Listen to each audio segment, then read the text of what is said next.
She was standing on my porch before I could even unload the second box. Her arms were crossed, sunglasses on, chin high like she owned the whole world. "You can't move in here," she barked. "This property belongs to the HOA. Pack it up and leave." I blinked, holding the keys I had just pulled from my pocket. "That's strange," I said slowly, "because the deed says otherwise." She snatched a paper from her folder and slapped it against my chest. A fake notice, bold red letters at the top. "Violation. Occupancy prohibited."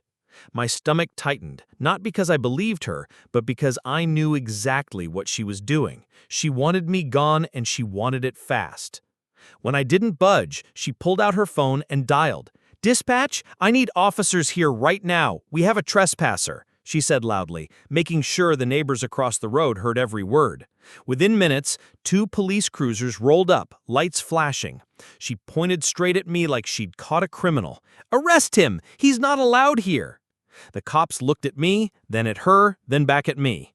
I didn't raise my voice. I didn't panic. I just set my box down on the porch rail and said calmly, "Officers, before you make a mistake, maybe you'd like to see who really owns this cabin." And for the first time, Karen's smile twitched. She didn't expect me to be ready. One officer stepped closer, hand resting on his belt. "Sir, do you have proof of ownership?" he asked carefully. Karen cut me off before I could answer. "Don't listen to him, he's lying. He forged papers. This cabin is under HOA control." She waved her folder like it was the Constitution itself. I pulled a thick envelope from my backpack and placed it gently on the hood of the cruiser. The officer unfolded the documents inside: deed, tax receipts, even a letter from the county clerk. Karen's voice cracked. No, this can't be real." She tried to snatch the papers, but the officer held out a hand. "Ma'am, back up." Her face flushed red. She wasn't backing down. Not Karen. She leaned toward the cops and whispered, "He's dangerous. I heard he's violent." That was her play now. Make me look like a threat.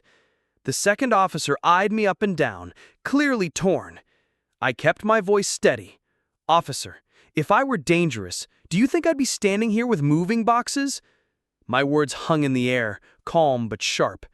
Then, before anyone could reply, my truck alarm blared behind us. I spun around, my rear window was smashed, and there stood Karen's son, holding a rock, smirking at me. The officers froze, and that was the moment I knew this wasn't just about an HOA rule. It was war. Karen rushed over, yanking her son by the arm. "He didn't do anything. That window was already cracked," she shouted, her voice shrill. The cop raised an eyebrow. "Ma'am, we just watched him throw that rock." I clenched my jaw, forcing myself to stay calm. "It's fine," I said, though my fists itched to react. "I've got dashcam footage pointing right at the truck. Should we take a look?" Karen's eyes widened for a split second before she masked it with another fake smile. "Footage?" the officer asked. I nodded toward the cabin. "And inside, security cameras too. Everything's recorded." I didn't tell them yet, but the system was military grade, something I installed long before moving here. Karen thought she could bully me like any other neighbor. She had no idea who she was up against. The cops exchanged a look. "Sir, if what you're saying checks out, this could be considered property damage, even harassment." Karen's mask cracked. "You can't charge us. This whole place belongs to the HOA. We decide the rules," she screamed. That single line made both officers pause. One leaned closer to her. "Ma'am, the HOA doesn't own the lakefront cabins. The county does." She stammered, her mouth opening and closing, but no words came out. I stood there, silent, letting the truth hit her like a punch. And just when I thought she'd finally back down, she pulled out her phone again, dialing someone fast. "If the cops won't handle this, then we will." That's when I realized she wasn't done. She was calling reinforcements. A black SUV rolled up not 15 minutes later, tires crunching over the gravel drive. 3 men in matching polo shirts stepped out, each with HOA security stitched on the chest. No badges, no legal authority, just muscle Karen had brought in to scare me off. She strutted forward like a general bringing in her army. "There he is," she pointed at me. "Remove him from my property." The lead guy crossed his arms. "Sir, you're trespassing. Pack your stuff and leave before this gets ugly." The officers were still on scene, but Karen whispered quickly, "They're just volunteers. You don't need to listen to them." She was playing both sides, trying to bluff her way into control. I stayed where I was, steady, my hands at my sides. "This land isn't yours," I said slowly, "and unless one of you has a badge, you're the ones trespassing." The cop nearest to me nodded slightly, but didn't step in yet. They were waiting to see how it played out. Karen grinned, convinced she had the upper hand. "He's bluffing. He doesn't even belong here. Drag him off." The so-called security guys moved closer, cracking knuckles, ready to grab me. But before they could take another step, I reached into the truck bed and pulled out a laminated folder. County zoning maps, permits, everything stamped official. I laid it open on the hood of the cruiser. "You want the truth?" I said loud enough for every neighbor now gathering along the road. "This isn't just my cabin. This entire stretch of lakefront is on my deed." The crowd gasped. Even the officers leaned over the papers. Karen's face drained of color, but she still forced out a laugh. No, you're lying. He's lying." And then one of the neighbors shouted from across the road, "Wait! I've been paying lake access fees to the HOA for years.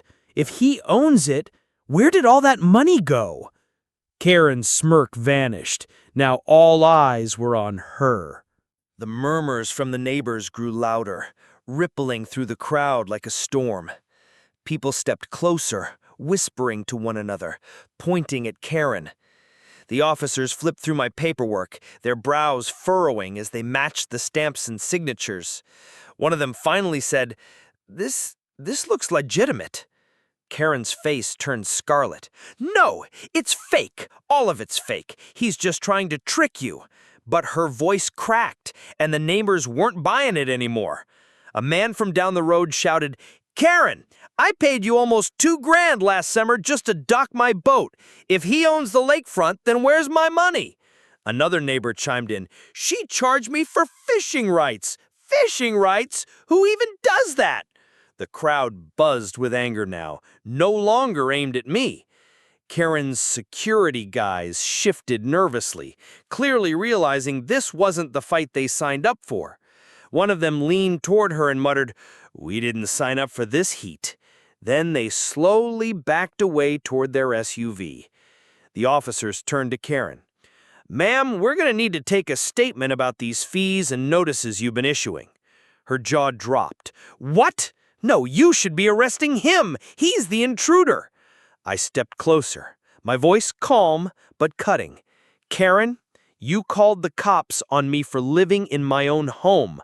You vandalized my truck. You sent fake security, and now everyone knows you've been pocketing money that never belonged to you." Her hands trembled, but she still tried to stand tall.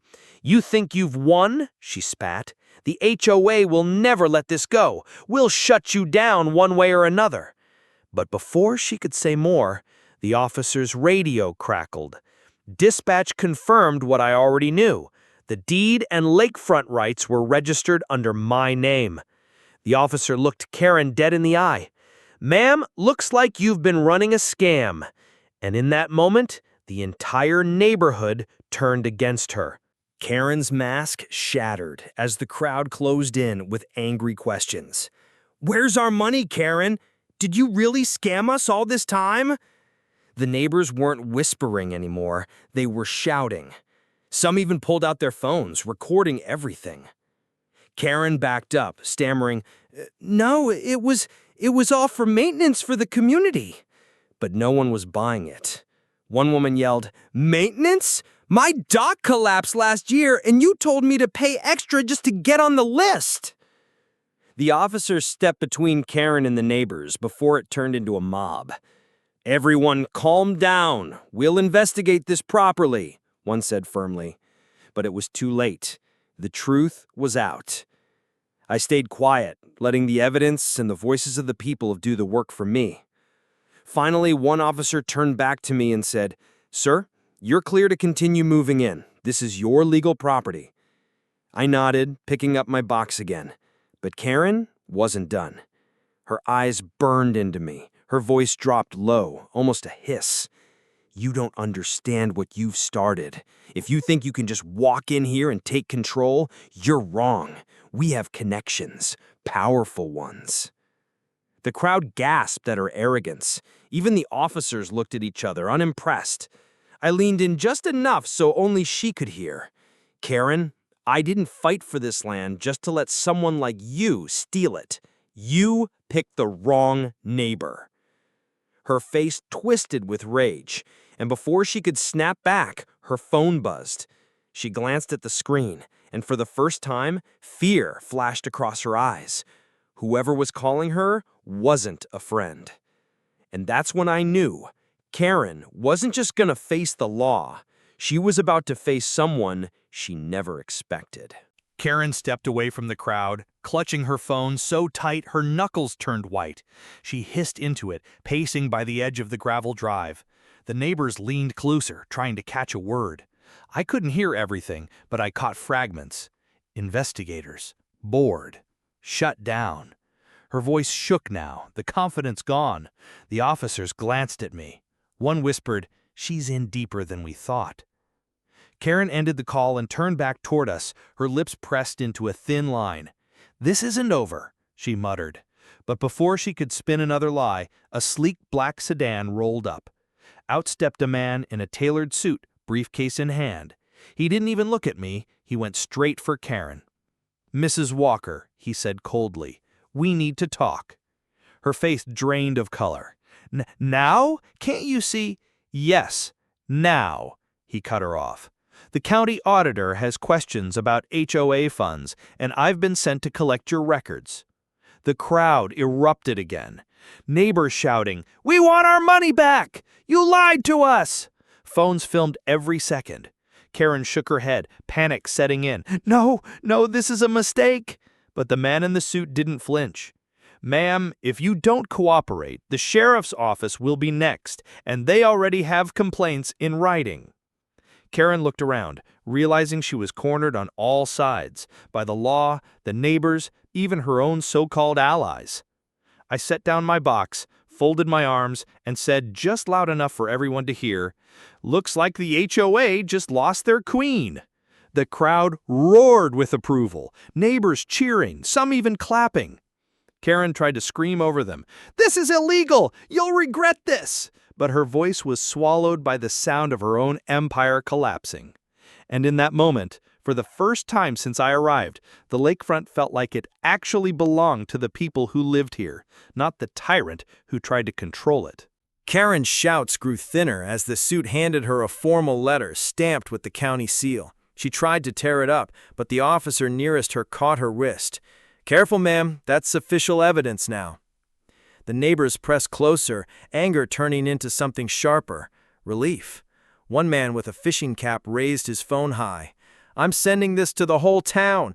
Everyone needs to see how she's been running this scam." Others nodded, already posting videos online. Karen's voice cracked, desperate now. "You can't do this to me. I built this community. I am this community." I stepped forward, holding her gaze. "You built nothing, Karen. You stole from the people who trusted you, and now it's over." The suited man snapped his briefcase shut. "Effective immediately, the HOA board is suspended pending investigation. Until this is resolved, you have no authority over this lakefront or its residents." Gasps shot through the crowd. Cheers followed. A couple hugged each other like a weight had lifted off their backs. Someone shouted, "Finally, free!" and the whole road echoed with clapping. Karen stumbled back, her sunglasses slipping down her nose. For the first time, she looked small, drowned out by the very people she once bullied. The officer gave me a firm nod. "Sir, you're welcome to continue moving in. We'll be filing charges for the vandalism and possible fraud." I picked up my box again, my voice calmed but cutting through the noise. I didn't fight for this country just to be told I can't live in my own home, and I won't let anyone steal what's mine. The neighbors cheered louder. Karen's face twisted and she hissed under her breath, "This isn't the end," before shoving past the crowd, humiliated. But everyone knew it was the end of her reign. And from that day forward, the HOA's power over the lakefront was gone, forever.